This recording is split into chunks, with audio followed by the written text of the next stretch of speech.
Welcome to the Denverse. I'm Derek. I'm Quinn. And we're here today to talk about the Denver Nuggets, the third seed in the Western Conference, despite everything. And sort of how the season ended and their upcoming matchup against the Portland Trailblazers. Quinn, have you heard anything about the Nuggets out there on the East Coast? No, I did. I just got my Jamal Murray jersey. Ooh.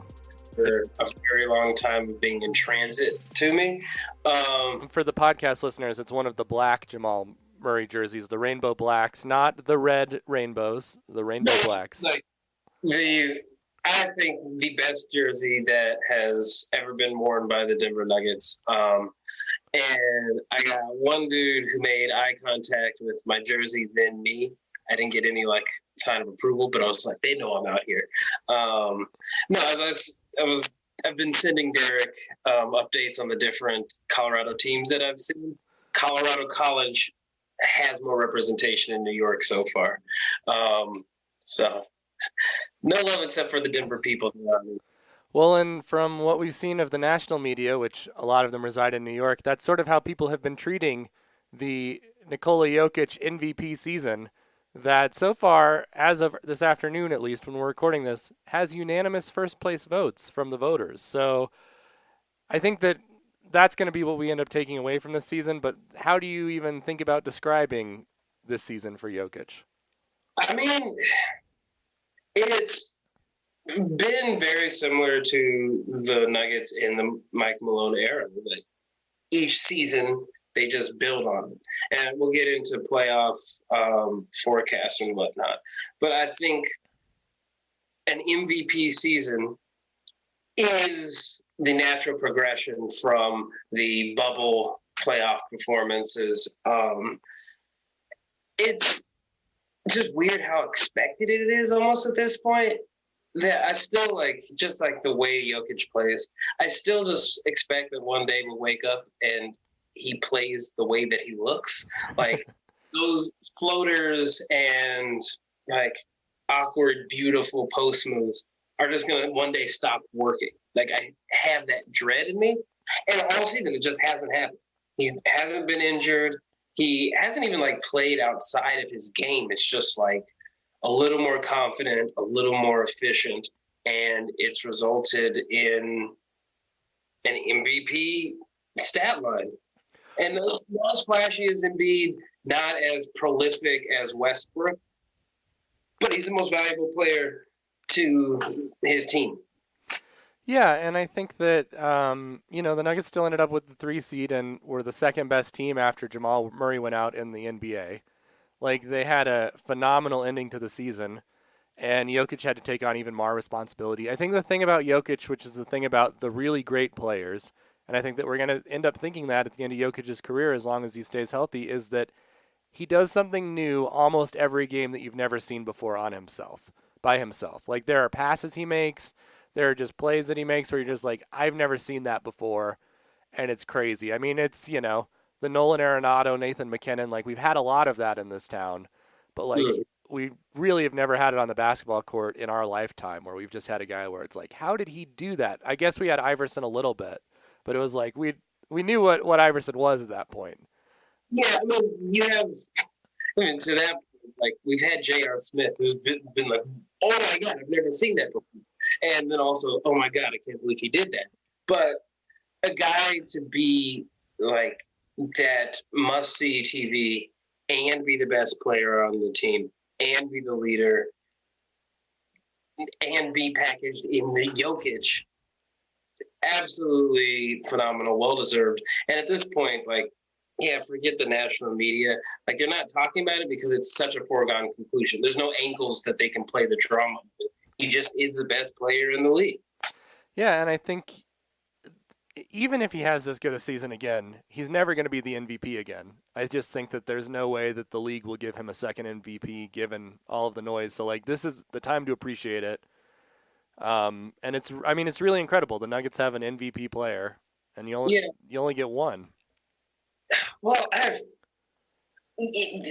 absolutely, it's probably never going to happen again for a multitude of reasons. But I think one of the reasons is that he'll have too much talent around him.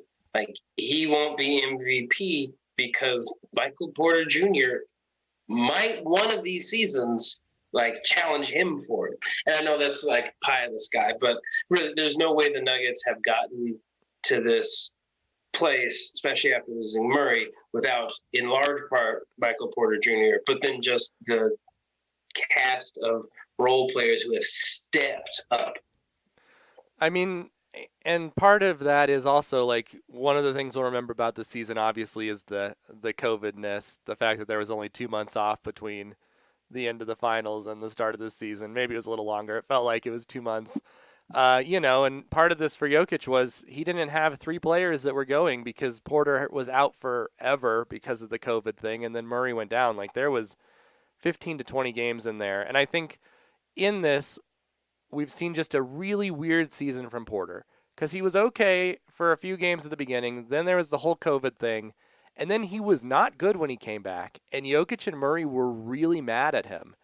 And I think that really could have, like, if you look back at what could have been like the breaking point for this season, if Porter had been like, I'm not dealing with these guys, I'm not dealing with this team, that could have really caused issues. And instead, it's like, oh, Porter is okay with this. And I think that that's actually a good sign for his career and also for like his future with the Nuggets, where it's not like we're not having to worry about Porter trying to get out of here in the next couple of years. Yeah, definitely. I mean, for the first time, it's kind of question like, do these players like work well together? Is like the Nuggets ethos, to use a nerdy term, like gel? And the fact that like that's going to be a question when Murray comes back. I was going to say if, but when Murray comes back with Aaron Gordon, with Michael Porter Jr., with Jokic, is there going to be enough ball for guys who, whether deserved or not, are stars? But so far, Michael Porter Jr. he's moved into the Brock Osweiler era from like arena in terms of saying the right things. And I don't know, why did I pull that out of this? No, but Brock Osweiler always said the right things. But then Porter is showing that he's able to then do the right things. Yeah, when he came back, he was just making like dumb plays. And I think part of Jokic's MVP season has been like not being okay with that. Like he was very like demonstrative in saying, stop messing up, bro. Like, just the level of growth that honestly all three, Murray, Porter Jr., and Jokic, have shown in this season, just it fills my heart with so much joy. Coming into the season, I wasn't even ready for basketball because we just had so much of the bubble that I wasn't ready for it. And honestly, I was like, there's just no way that they can continue this momentum. In a lot of ways, the season didn't feel like it was going to, but here we are. Yeah, and I think if I was going to say who is the fourth player that we'll talk about when we talk about the season, obviously you have Jokic, you have Murray, mainly because he went down and we're losing him. You have Porter. I think Facundo Compazzo is going to be that fourth player that we talk about, which seems weird, but especially since Murray went out, he has really been a force where it's just like he's an X factor that you didn't think you were going to have. Yeah, and like the rookie class was very good this year. I don't think that there's a way that Facu's going to get any rookie honors. He just didn't play as much and his numbers don't. But when we talk about like the most valuable rookie to the team, there were like, I think there's just plays, if not entire games, that without his contribution, we can't feel confident going into this. I still don't know how to feel about the playoffs. Sans Murray, sans Barton, sans PJ Dozier. Like, we're a busted up team right now. But Facu, he's grown on me. I was like confused when we signed him. I was frustrated the first 10 games of the season. Like, what is this little man supposed to do for this team? And we were like, the hole that was Jeremy Grant and Mason Plumlee at the beginning of the season. Facu Compazzo is not the guy to fill that hole. But dude has played just the beautiful game, as you will. And yeah, I think absolutely. I think he's like, we have MVP unanimous at this point. Like, I think top three, most improved player in Porter Jr., and then a rookie of the year in our hearts candidate in Facu. And Zach Lowe has him as the second team all rookie team, so maybe he can sneak on there as the last point guard. And his points were sort of the same. Like there are a few players that have been as valuable to their team as Compazzo, and he's our age, so it's like anyone can join the NBA. Basically one of those.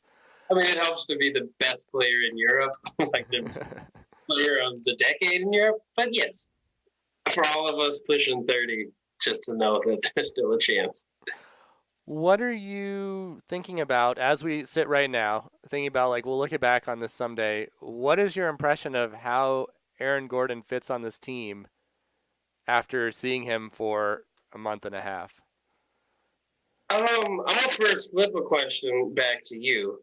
And what were your expectations with the trade? Like, I think in the week leading up, it felt like, oh snap, we're gonna make a big move for a couple people, but Aaron Gordon was kind of like the highest hope. And what were those expectations at that point? Yeah, I think for me, I was really looking at a guy that could help them defensively, which I think is the thing that he will. I think he has been kind of in question, but I think by the playoffs he will.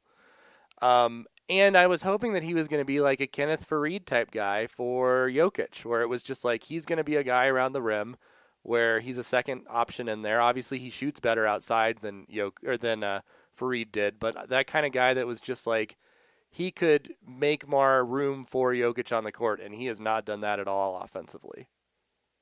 Okay, well then answered my question and started to answer the question you asked me, which yeah, dude, he's been enigmatic to say the least. Like first game back, he put up 24 points, and so far I think that's the most points he's scored.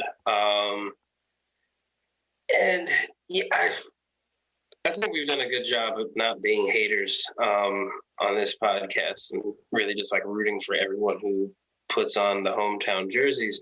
But I will say, like, I have so little confidence in Aaron Gordon when he posts up. It very much feels like me when I'm playing 2K, like create a player and I don't have skills yet. It's like, all right, I'm gonna post up and try to figure out if I can do something. And like right now, it doesn't seem that he's found his role. I will commend him that he went from like a very high usage in Orlando being I don't know, I didn't watch Orlando games, but him and Vucevic were like the two guys who, if you give them, you just let them do their work. That is not the role that he can play here in Denver. And so I think he's done a good job at knowing that, like, you're not going to get as many touches. And if you do get touches, look for someone else. But, yeah, from the offensive end, super underwhelmed. Like, yeah, I was ready for, like, some beautiful lobs. I remember this was many, many years ago. But I think in Jokic's flashiest past season, he threw up, I want to say it was a behind-the-back alley-oop to who he thought was Kenneth Faried. It was actually Wilson Chandler, and Wilson Chandler was not going up for it. But I was expecting to see some of that.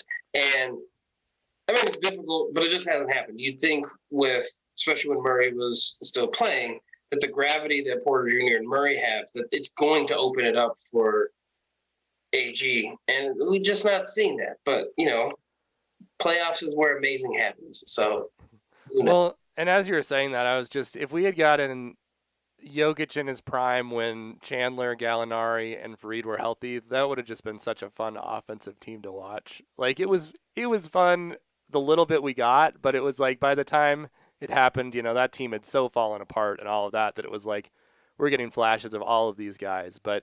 It's fun to think about, like, Jokic on all these different Nuggets teams. Like, it's just like he just adds this dimension where you're just like, this would be so much fun. One of the thoughts I do have on Gordon is that I feel like our opinion of Jeremy Grant before the season ended abruptly last year was probably not that much higher than Aaron Gordon right now. Like, it was like he doesn't work with Murray. He doesn't work with Jokic. Like, I don't know where he fits. And then he completely changed that narrative in the bubble. And so I am hopeful that maybe Gordon is a playoff player. They finally got in practice time, which they really haven't had the entire time he's been here, but they got a week off. And Yeah. and they're going to start playing defense as a team and not just like a couple guys or in a couple situations because it's playoffs.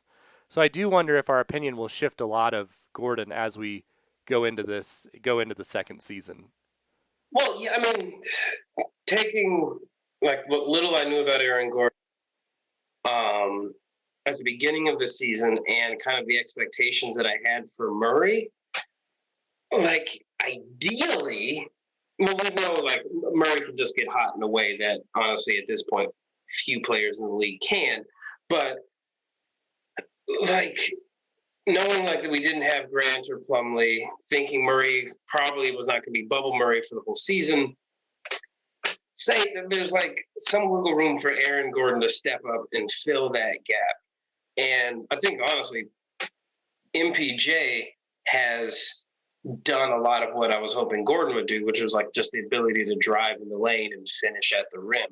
Um, so all that to say, like my expectations are low just without Murray because the Jokic Murray two-man game so far has not been solved in about 3 years, and especially we saw it in the playoffs. So I don't have a lot of expectations, but there's room for Gordon especially to surprise us. Mm-hmm. Well, I think transitioning into their first round matchup against Portland, unless you have any more about the regular season you want to touch on. It was fun, man. And even like we talk about Jokic as an MVP player and making his teammates better. Marcus freaking Howard, bro. Like, what? I was firmly in the camp like this dude belongs in the G League, if that. Mm-hmm. And then he just decided to play. Like there were flashes of young Murray in some of these last few games where he's putting up 15, 20 points. So it's just cool to see like every single player who's touched the floor, well, honestly, besides Bol, has like shown that the front office knows what they're doing. And that's just hats off to. Well, and even the player they gave up in the trade, like RJ Hampton, had a really good rest of the season after he went to Orlando. So like, yeah. So I think the good thing is like it feels like they can infuse talent into whatever the roster looks like going forward. So looking forward to this Portland matchup, obviously there's a lot of history between these two teams for a variety of reasons. Starting with the Jokic-Nurkic tandem where they couldn't play together, and so the Nuggets traded Nurkic to Portland. Carmelo Anthony is a member of the Portland Trailblazers now. But obviously the biggest being that 2 years ago the Nuggets lost to them in the seventh game of a really tough second round series, which that seventh game is not the heartbreaker still for me all these years later. It's the multiple overtime game that they lost that they would have won the series if they'd won that game. Typically, I think it was in the first overtime, the ball that clearly went off of CJ McCollum, but they call it on Murray. And yeah. But I think part of that thread now is that the Nuggets are a clearly better team when fully healthy than the Trailblazers. So, like, although they lost that 7-game series in the succeeding seasons, the Nuggets are better. like Jokic is a more valuable player than Dame, which I know could still cause a lot of rankles in the NBA community, but we have a better team. Well, so on that point, do you think that this team as it is composed is better than the team of 2 years ago without Murray? And let me follow up on that by saying that that playoffs was Jokic had to carry the team, and then Barton or Murray or sometimes neither of them would show up at some point and give him help, and that was it. That was the whole strategy. It was Jokic and then a little bit of help, and that was it. So do you think this team, where you have Jokic and Porter, and then you're hoping for help from a third person, is better than what we had 2 years ago? Yeah, I mean, it was like I was going to say Aaron Gordon's probably at his best a top 40, top 30 player in the league. At least he was billed as that at one point. Yeah, I don't think he is right now. I think Yeah, you're good. he's really just a dude. If it weren't for the dunk contests, but nonetheless, like you have a guy who has put up numbers, who knows what it's like to be an important player on a team. Not an important player on a great team, but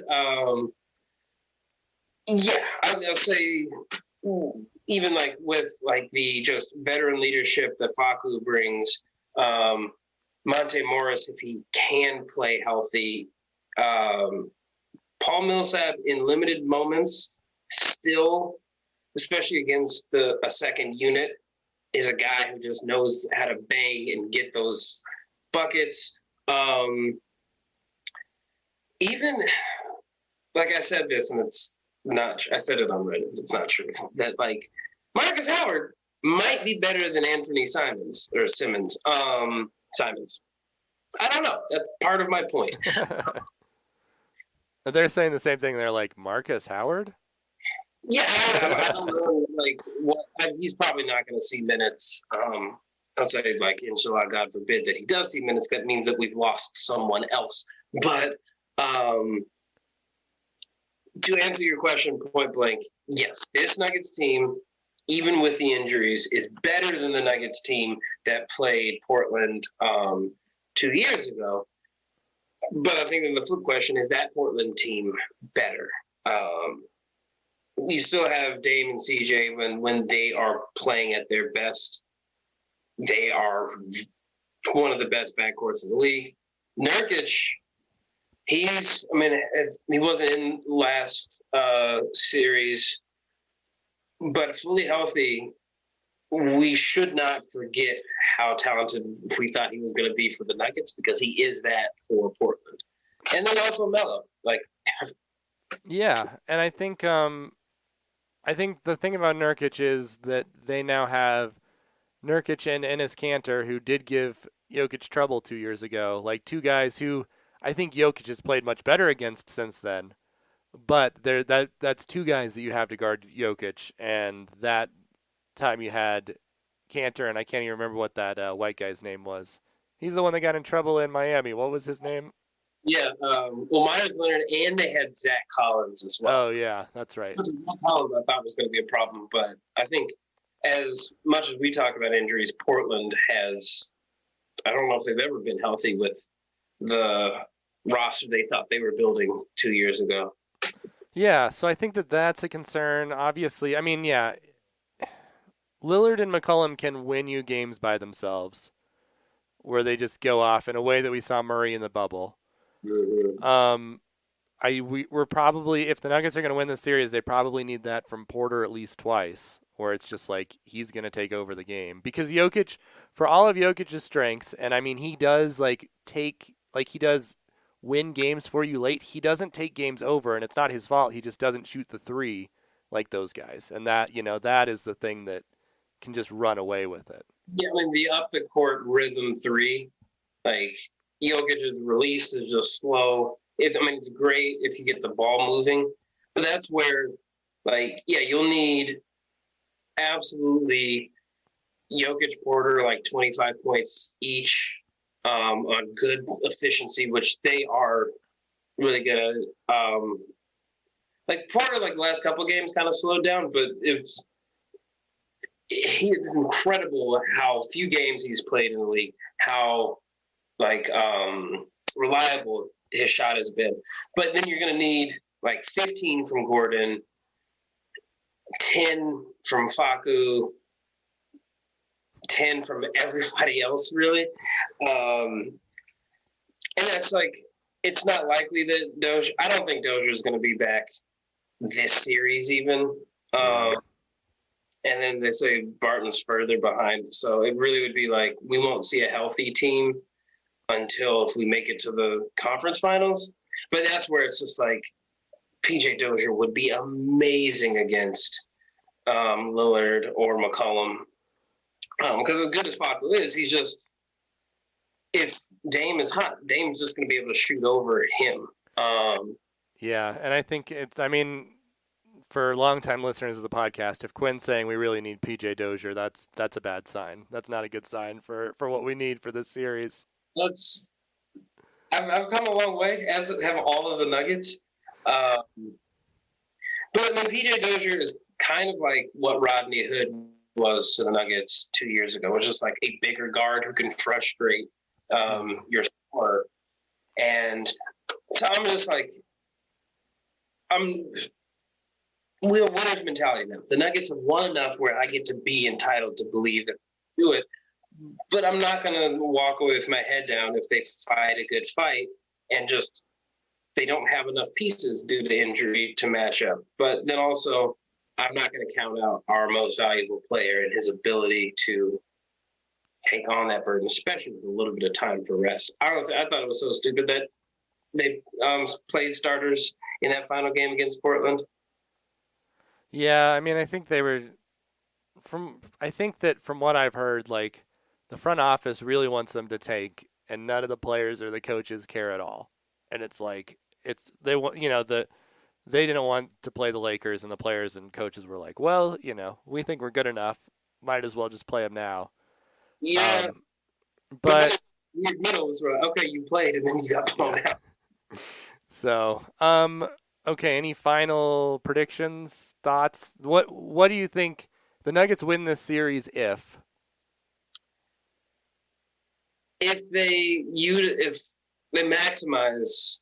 No, I'll even say they utilize the talent that they have on the floor, that they play like a team, and that their two best players play better than Portland's two best players, which it's crazy to put MPJ up there, but yeah, they don't have a choice. And I mean, if he is as good as you think he is, then that shouldn't be a problem. It shouldn't be. I'm like enough for. I know we're not a hot take podcast, but I was really bothered by the Portland fans on Reddit, so I'm gonna say Nuggets in 5. Well, I really hope that happens. I think that we will definitely be back for more podcasts going forward. Any final words? Like it's championship season in the Mile High City. Like go Avs, go Nuggets. Broncos, we'll talk about you. Rockies, we have no expectation, and that's all right. But it's championship season. Like, someday you'll get your third road win, Rockies. Someday we'll see that third road win. That is it for the Denverse. I'm Derek. I'm Quinn. See ya. Peace.